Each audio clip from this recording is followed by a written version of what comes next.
Thank you. We're going to talk about a couple things today. We're going to talk about Michael Lewis's book, Flash Boys. We're going to talk about the cure and the cause and the cure of the problem of HFT.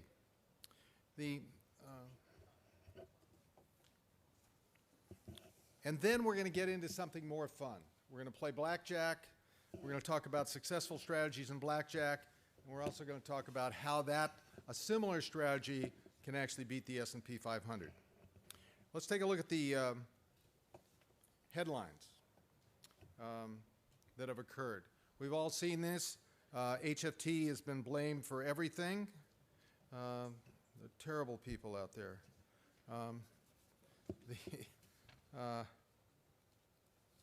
This is allegedly profits are being drained, and they're being drained by HFT players. We've obviously had a lot of problems with confidence in our markets. That occurs because of the flash crash, because of glitches that have occurred, and because of two books. Now, I think Michael Lewis, we'd all agree that he didn't really understand our industry. He had errors and omissions in what he said, but I believe that his message was spot on. I believe it's a tax on everybody. It costs everybody money to transact businesses, and our markets have become less efficient because of what's going on, and they've become less fair. And so, who is collecting the money? It's a tax, but who's collecting the money? Let's see who's collecting the money. The 13 exchanges, the 45 dark pools, the vendors are collecting the money, and also we all have an increased regulatory requirement as a result. So what's the cause? The cause is, in my opinion, it's Reg NMS. And it's the order protection rule that says that if the market's 1-2, and I want to bid 2, and the two is offered on another exchange, I can't bid 2. I have to take that exchange out first. This causes us to have to connect to all the exchanges and is a tremendous cost to everyone. I think that Reg NMS created competition among exchanges, but it's actually created an oligopoly with high-frequency trading firms. I went back and looked at how it was created. It was created with a 3-2 vote of the Commission. Cynthia Glassman and Paul Atkins were the dissenters. And in their 44-page dissent, they said the following. They said, "We believe that regulation NMS turns back Commission policy regarding competition and innovation and sets up roadblocks for our markets. Far from enhancing competition, we believe that Reg NMS will have anti-competitive effects." I spoke to both of them about 3 weeks ago. Their opinion has not changed.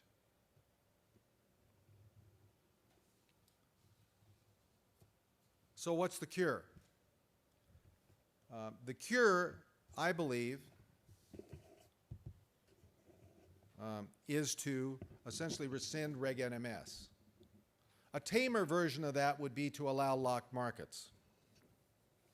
Manoj Narang is the first, I think, a number of years ago to recommend this approach. He argues that if a 1 cent wide market is better than a 2 cent wide market, then a zero spread would be better than a 1 cent spread. Why shouldn't the public why shouldn't we have a zero spread market? Actually, Tom Petterfee, who I talked to a couple weeks ago, who's the CEO of Interactive Brokers, he claimed that he actually spoke to he said he had talked to Madoff, and I don't know if it was Peter or Bernie, but he said that they argued that we deserved a spread. I don't know that our securities industry deserves a spread.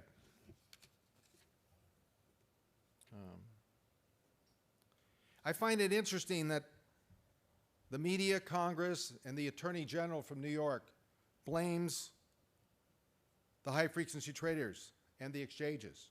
that are just obeying the rules. They're insisting that HFTs and exchanges are breaking the rules, when in fact, the rules are broken.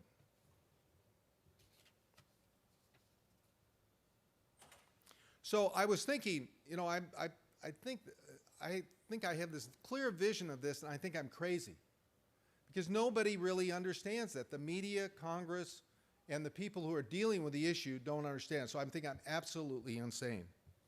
I'm trying to think of why could this be so clear to me? Well, one of the things I've found is that only about 20% of our industry has actually read the book. But everybody knows what's in the book because they deal with it every day. But as a friend of mine, Warren Langley, says, it's very difficult to think about the health of the forest when every day you're cutting down trees. And that's what we're doing. Every day we cut down trees.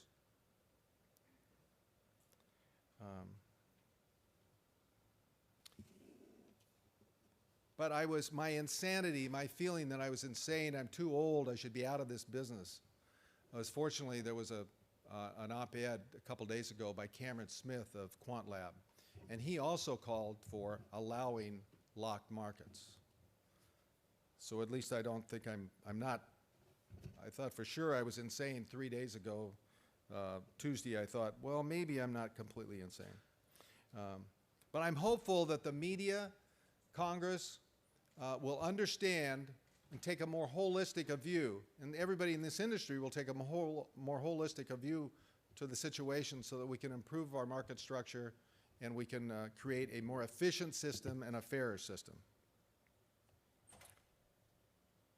Now, let's go on to something fun. This was my first trading experience.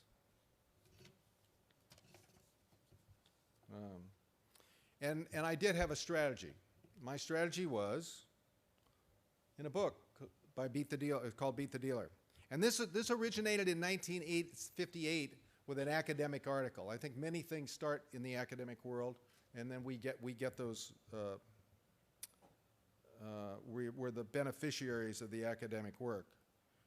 62, there was a hardback book, and then 66, there was a paperback book. And the first thing they did is they came up with what's the basic strategy. 21's a game that you try to get to 21 without going over. And the question, you have choices. You can hit or stand. You can split two cards that are equal, and you can double down. So it's really a multiple choice question. So what they did is they took a full deck, and they simulated taking out various cards and figuring out what the best strategy was: hit, stand, split, or double. And if you know that perfectly, then you're playing the basic strategy.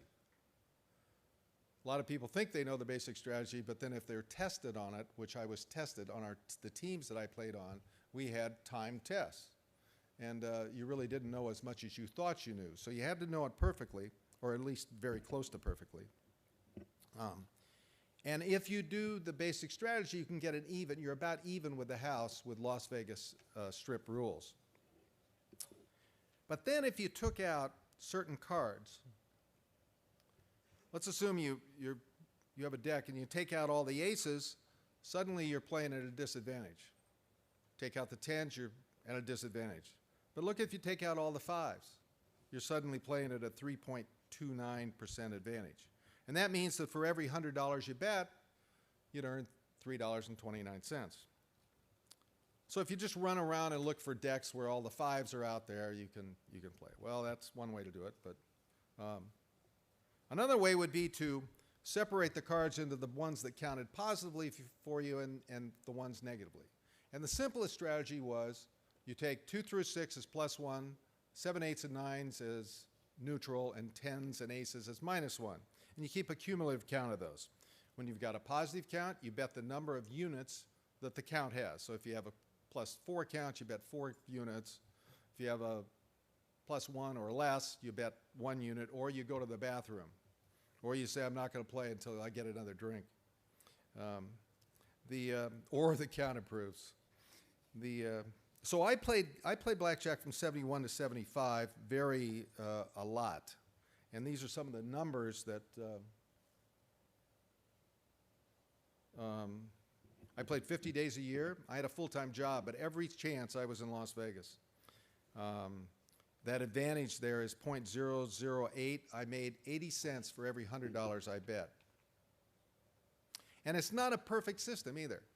Every time the best odds I got were roughly 51-49 or maybe 52-48 in an extreme situation on a hand. But 2/3 of the weekends that I went up, I was able to be successful. But it wasn't a perfect system. This is my second. One more thing I want to say about blackjack. The key was you had to be completely disciplined, and you had to execute this strategy religiously and unemotionally. And emotions do, when you're winning and losing, emotions come in. You had to be completely unemotional. Here's my second trading experience. This is I actually started on the Pacific Stock Exchange and later moved to the CBOE. But even though I was playing blackjack and options, I still had this passion of the market. I thought there was some way to predict the market. And so in 1981, I did some research on a number of indicators to try to see if I could come up with a system where you could buy and sell. I don't know if I don't know if it's the S&P 500 or the New York Stock Exchange Index, or I could get a handle on whether the market was going up or down. And I presented a paper at a conference actually in Lake Tahoe. And my findings on that study were that there's significant potential, but that any strategy you have in playing the S&P 500 would be inferior to the information ratios and the kind of risk on return that I was getting playing blackjack or options. So for the next 18 years, I concentrated on options, and I played some blackjack too. Here was Hull Trading Company 18 years later. We were operating on 26 exchanges in 9 countries, and we'd actually filed an S-1 to go public. But there was this firm in New York that wanted to pay a premium for the firm over the IPO price, and we said, well, okay, you can do that. This is the firm, Goldman Sachs. And they signaled that they were looking at new ways of trading options futures, and they were looking for an electronic market maker. In the meantime, I had read a book on market timing. And this is the book by Rick Anderson.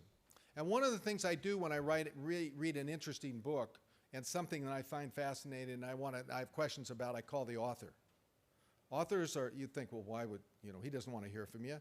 Every author loves it that somebody read their book and actually is interested in the subject. So, and in this case, I actually hired the guy. And he still works for me. He's our chief investment officer. And in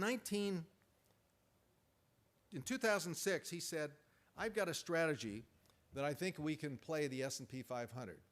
And I said, okay, you can do it. I wasn't impressed with the strategy, but I said, oh, go ahead.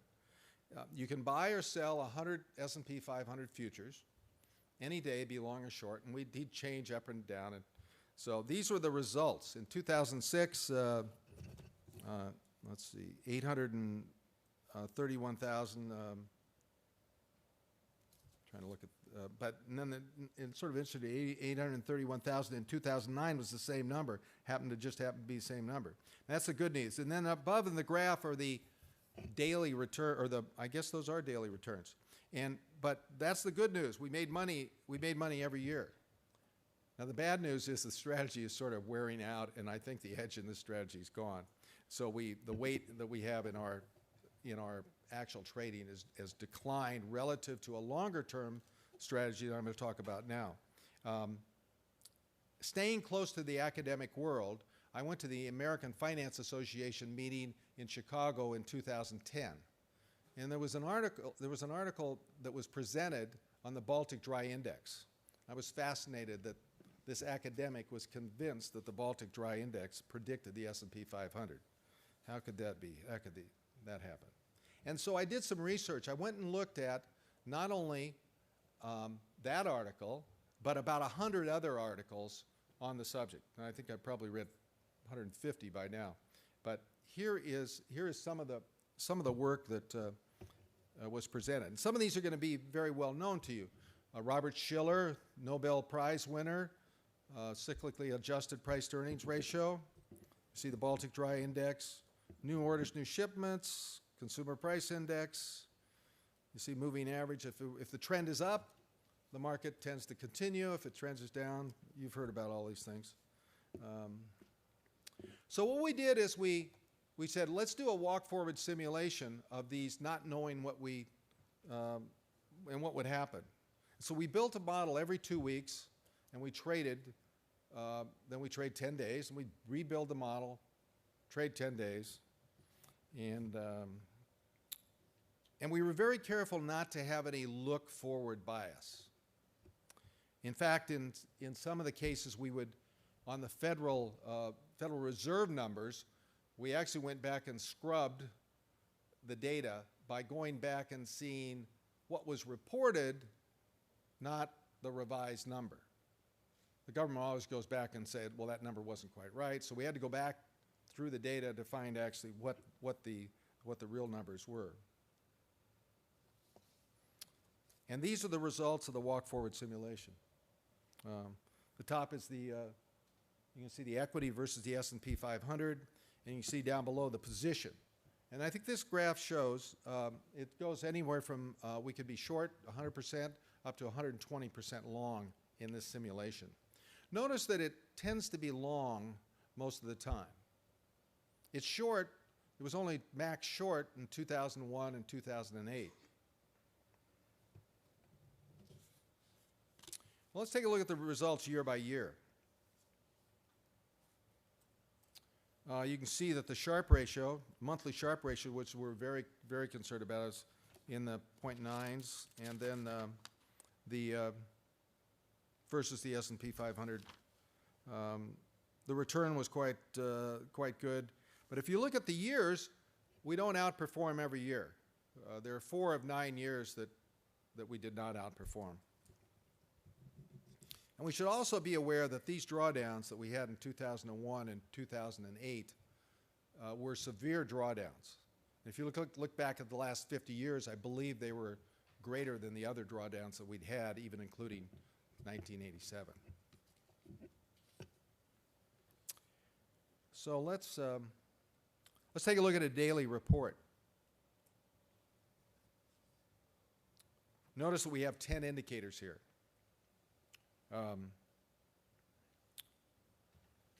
Cyclically adjusted price to earnings ratio, new orders, new shipments, Baltic Dry dollar, consumer price index, the moving average, that's just the trend if it's up or down, sell in May, SIM, sell in May, and the implied correlation.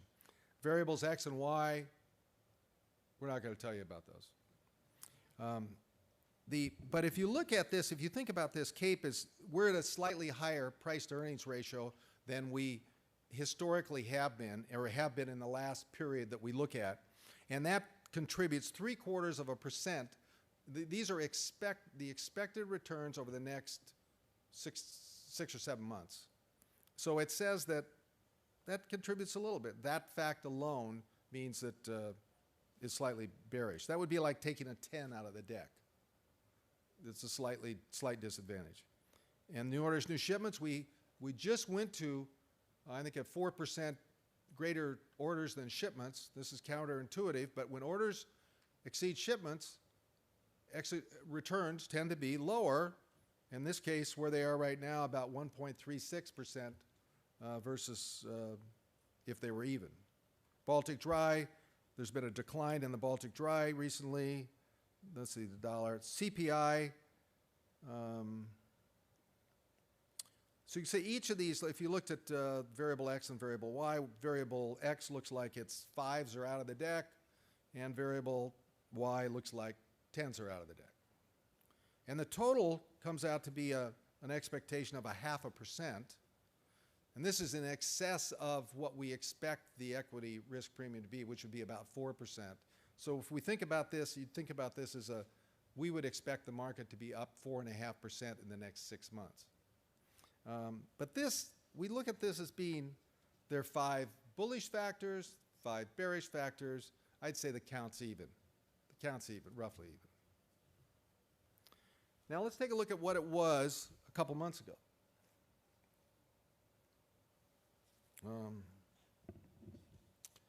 Notice that the cyclically adjusted price to earnings ratio was still negative, but it's more negative today than it was then. New orders and shipments were actually bullish. Now they're bearish.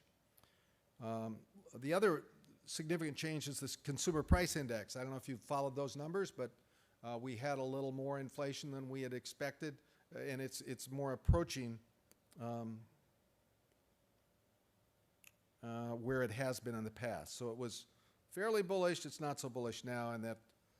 But this said that, at least in April, that we would expect that the return would be something like 4.5%, 4. It'd be something like 8.5% in the next 6 months. Now, if we look back, we had 10 indicators before. We have 10 indicators there. Looks sort of like blackjack. Now, for the quants in the audience, how did we do this? These are some of the techniques we used. Whoops. Yeah, techniques. Okay. These are some of the techniques we've used. You see cross-validation and regularization there. We're very concerned about overfitting. It's an easy trap to fall into. And these are the techniques that we have fooled around with, but we don't have anything in the system that uses these right now. Now, one of the questions is this model complete? No, it's not complete. We're always looking for new indicators. If you have an indicator that you think predicts the S&P 500, please tell me. But we haven't added anything in about the last 6 months. Unfortunately, we haven't come up with anything in the last 6 months that's added to this long-term model. We're always playing around with the short-term model. But the long-term model hasn't changed significantly in the last. We haven't added any new variables. Now, can anybody develop this kind of a model? Yes. You can easily do it. You need to go to a great data source. You need to scrub the data and go back and find the real data as it was reported, not as it was revised. You have to hire 2 PhDs for a couple years, probably about 4 man-years into this project. But most importantly, you have to be disciplined, and you have to execute the strategy religiously and unemotionally, just as you would in the game of blackjack. Here's what John Cochran,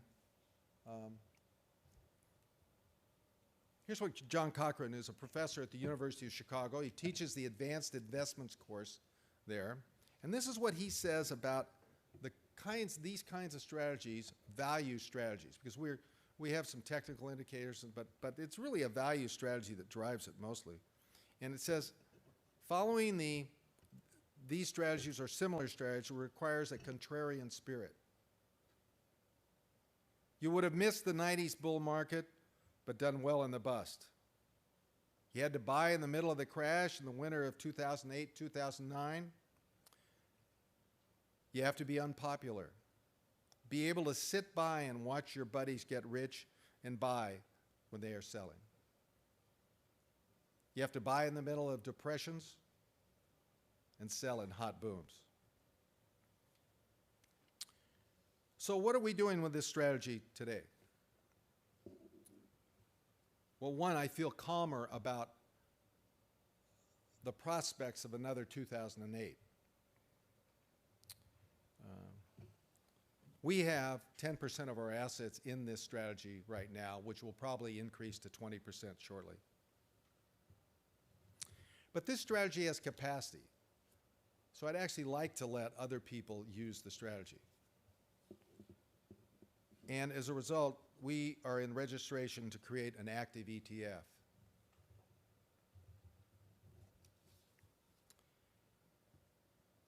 In conclusion, we talked about the cause and the cure of the problem of HFT, the cause being Reg NMS and Rule 611, the cure being allowing locked markets.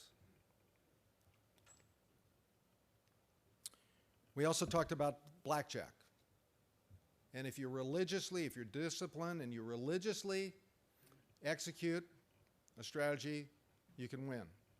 You can do the same thing in the S&P 500. And I'd like to leave you with one final thought. Just as in the last 30 years, it was considered irresponsible to engage in tactical asset allocation, I believe that in the next 30 years, it will be considered irresponsible if you do not engage in tactical asset allocation. Thank you.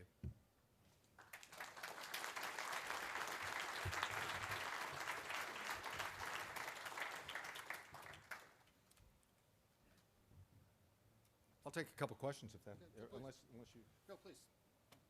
I can't take too many questions. I think it's cocktail hour, but I'll take a couple questions. Wonderful. Great, thanks. Thank you.